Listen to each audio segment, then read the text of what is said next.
In today's fast paced and interconnected world, it is easy to overlook the significance of our immediate surroundings. However, neighbors play a crucial role, offering support, friendship, and a sense of belonging, especially when there are neighbors like the blue skies mutual aid. Hello, I'm Tej, and thank you for joining me on Chezuba Talks as we delve into inspiring stories, expert interviews, and discover the transformative power of humanity. Understanding the importance and building strong connections and fostering a sense of community among neighbors is Jake Froese. Welcome to the podcast, Jake. Thank you so much for having me. It's such an honor to be here. I loved the line, sometimes you can't wait for the storms to pass, you just have to bring the blue skies. That is a beautiful thought. And I believe you started on April 19, 2022. Was that like an aftermath of COVID?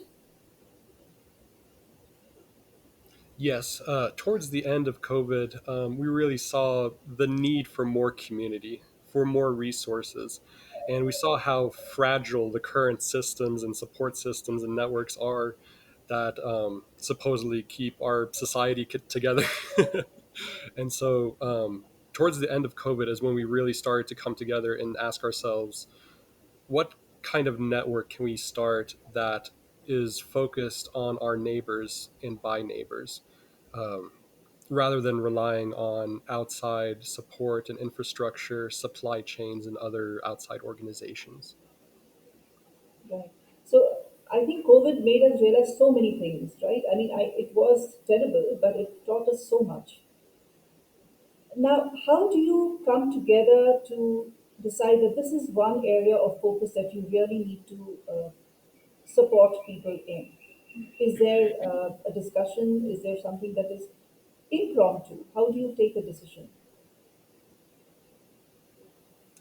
So the idea of blue skies kind of, I guess, originated from my mind, but it kind of spoke to the need that a lot of us had, starting with my friends and family and reaching out into more people, where people wanted to help and but they just didn't know how in our community because there was no vehicle to channel that energy into helping other people. Even though the want was there, the vehicle to take their energy would just did not exist here. There were minor paths that people could have taken through their religious organization or through very small other nonprofits, but no one was coordinating. And so we saw a lot of overlap that was unnecessary and caused a lot of inefficiencies in helping people. And so part of what Blue Skies wants to do is kind of be almost like the community coordinator of nonprofits, right? To kind of put people's energy and passion towards something productive that they can participate in right here in their own neighborhood and their own block. And there was all these people here in our community that would love to have done something like this 5 years ago, 10 years ago, but we just didn't exist then. And so now thanks to the hard work of all of our volunteers, we were able to build something out of nothing in a year and a half. And we've helped about 15 individual clients now, and those include multiple families as well. Oh, that's amazing. When you say you have helped families, this is with relation to food or is it supplies? Yes, so often our most requested items is just plain old food. So we create these care packages that we fill with food, toilet paper, paper towels, basic hygiene products, and we just go drop them off sometimes within the same hour that we get the request. We try to be Oh, as that's super responsive as possible. And so we're constantly like monitoring our social media, monitoring our email to where we can really be almost like first responders for poverty, almost in a way, to where we can have the fastest response time with the most effective response as quickly as possible. And that has also created such a good, I guess, reputation for us so far. And so it seems to be working both effectively and from a communications standpoint as well. yeah, that is amazing. When you say toilet paper, what comes to mind is the shortage of toilet paper that happened during COVID. And how did you deal with that? In case that. By the time Blue Skies came around, I believe that shortage was mostly gone. So we didn't have too much trouble here. I wasn't sure how that might have affected other parts of the U.S., but here at Uh-huh. least we didn't have to deal with that too much. That's well, that's good because that was rather funny how everything was. There was a rush. So, do you identify and prioritize needs of people who require financial assistance as well? And do you raise funds? Right. So we mostly work on a first come first serve basis. In the future, we do plan on perhaps also doing direct cash payments or anything like that. Every single one of our clients so far has been very low income. And so we often help people that are living in buildings with no electricity, no water, no internet Okay. access, nothing like that, which is something that people have a hard time imagining in our area. You know, we like to think that we live in a very developed country, in a very developed area, but it's not the true story for everyone here. And it's an important part of our philosophy to let people know that there are people that might be your neighbors that don't have the same luxuries that you do, that are in need of something but might be afraid to ask or embarrassed to ask. And that should not be the culture here. We should be able to empathize with our neighbors and empathize with even people that are not our neighbors, to say that we are all in this like world together. And so like after we leave this earth, you know, what are we leaving behind for others?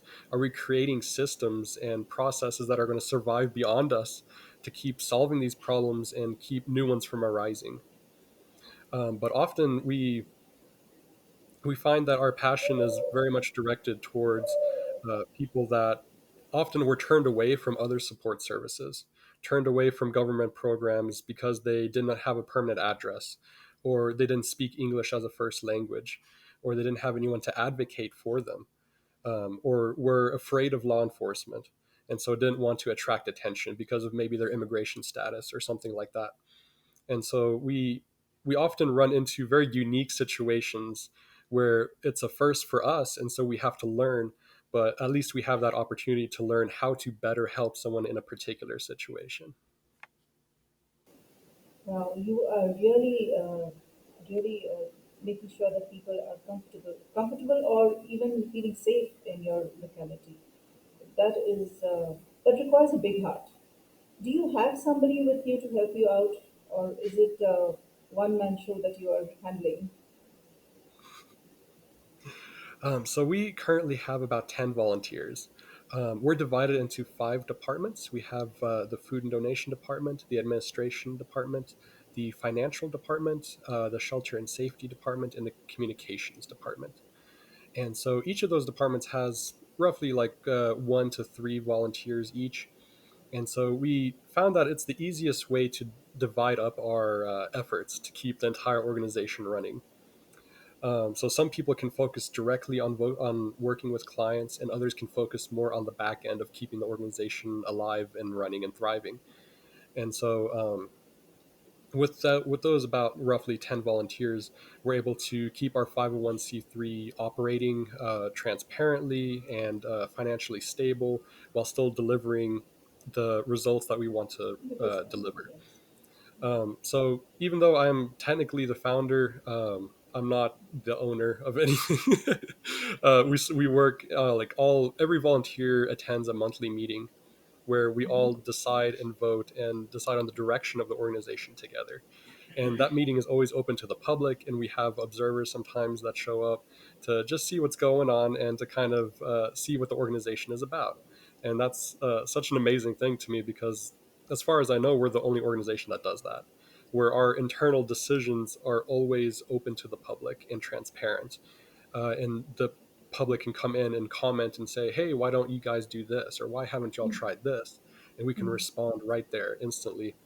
And so it's almost the community manifesting its own help for the community in a way. Yeah, yeah, absolutely. Yeah. It's wonderful, isn't it? When you have neighbors who are helping out neighbors, what more could you want in the community? Let's take a break to understand what Chezuba is. Everyone at some point ponders on how this beautiful life can be made more meaningful. Maybe you're a leader trying to enhance your employees' experience at your organization. Or you already work for the community and seek volunteers with state of the art skills to strengthen your nonprofit. Whatever your situation, know that you can make a difference. Chezuba began with this very vision, a vision to facilitate every skill and every passion in the world in meeting a social need. Corporate volunteering has several benefits for both businesses and organizations. In parallel, experienced and enthusiastic volunteers join NGO workers, enabling them to serve the community more effectively. Chezuba offers everyone looking to add purpose and meaning to their lives a chance to connect or volunteer virtually with nonprofit organizations from over 100 countries around the world. Visit www.chezuba.net and explore opportunities to find meaning. Chezuba, your platform to do good. And now, back with our guest. And when you talk about these volunteers, are these also in the neighborhood or they're coming from elsewhere? So all of our volunteers, besides a few remote volunteers, all reside within Gaines County, which is the primary area that we serve here. Um, we have a policy of in-person volunteers being from the West Texas region, and the reason for that preference, it's not a hard and fast rule, but the reason for that preference is they have usually an easier time connecting to the region. We know that they're going to be here for a long time. They can put down roots, and they have an easier time building those relationships with the clients if they're from our region, building that trust with people that often have felt very left behind. And so that's the reason we have that policy. But we also work a lot with remote volunteers through websites like Catch a Fire and other entities, to where we can have maybe a graphic designer or a social media manager or have different positions that can all be done remotely, so we can expand our volunteer pool and we can have people that work here in person to physically hand care packages to people, while someone in perhaps New York or the UK can work on our social media or on a graphic for us. And so it's a very unique blend of volunteers that come from all walks of life. We have English, Spanish, and German speakers. Everyone from young high schoolers that are 18 years old that barely came out of school to grandparents. We have every all sorts of diverse people from all sorts of backgrounds. We're in a very kind of unique position in this state of Texas here, where we have a pretty diverse town considering how small we are. The region that we serve is about 40,000. So compared to other places like Dallas or Houston or other large cities, it's a pretty small area. So we're able to attract a lot of different talent, a lot of different passionate people from around here and also from across the world that want to help out Blue Skies with whatever expertise that they bring to the table. Absolutely. And Chezuba is one. I'm sure interesting that you talk about virtual volunteering. Chezuba is a platform that connects volunteers with nonprofits, so you could take the help of the volunteers at Chezuba as well. Talking of technology, other than social media, is there any other technology or app or some kind of assistance that you take from technology? So we utilize technology a lot through a few different programs and apps. We use WhatsApp to communicate a lot. That's a very popular app here, at least in our area, especially with immigrants and German speakers. We have actually a huge population of German immigrants in our community. Okay. And so with them, they brought a preference for WhatsApp. Uh-huh. Also, a lot from South America, actually, in this area as well. Belize and Colombia, those areas. Um, and so they brought a preference for that, and that kind of spread from there. So it's a super popular app. So we use WhatsApp a lot for communication and coordinating our departments. We use Catch a Fire to connect with our remote volunteers. We use, for example, let's say um, Yeah, Monday.com but to organize yeah, our internal organization for our task management and our program management and keeping tracks of grants and things like that. And so hopefully one of these days we're planning on building our own app that has all of these yes, different functions combined for yes. efficiency's sake, so that new volunteers don't have to download four different apps in order to volunteer with us on a long-term basis. Right. That's, that's great. And lastly, tell us, Jake, is there a moment or an incident that happened in the 1.5 years that you've been working that made you feel especially rewarded? I'm sure every act is rewarding, but is there any one incident that comes to your mind, you know, that makes you feel that yes, I'm doing the right thing? I think the most memorable client that I have ever helped with myself is going to be a single mother whose husband passed away um, quite violently. And so she was left with a huge pile of medical debt, as well as, of course, the trauma from the event, and having to raise her children alone, as he was the sole provider for their family. And so that case really sticks in my mind, because it was very early on in the life of Blue Skies that we encountered that situation. And so it was really the first big test of the organization to see, can we make a real difference that goes past just care packages and just food and stuff, and Hmm. see if we can really reorient her life to a more positive direction very quickly. And so what we did there is we started a fundraiser, and we raised over 4,000 US dollars for her, in a very short amount of time, to help with her immediate funeral costs and her immediate bills that she had. But we really took it a step further to an area that I was very proud of, where myself and another volunteer went with her to the large metropolitan city that is the Odessa Midland region, and we advocated for her to the billing department there to help get her medical bills all erased to the balance was zero.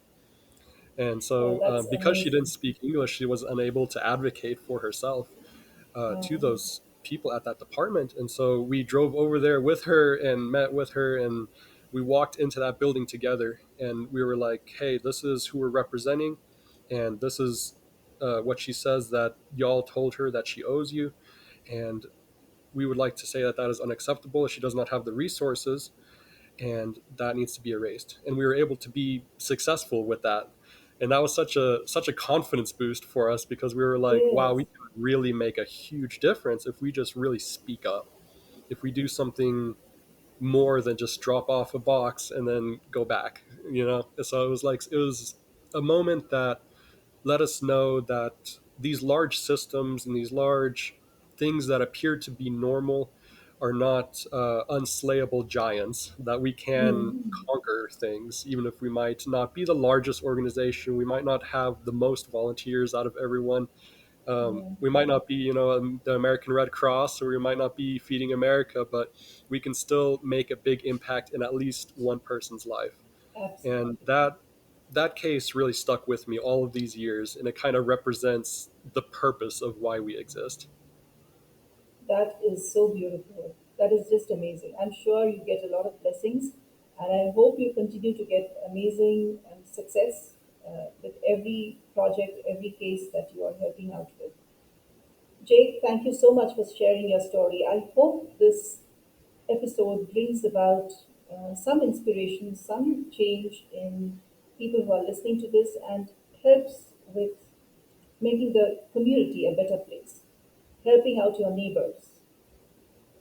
Thank you for being on the podcast. Thank you so much for having me. I wish you and everyone else the best.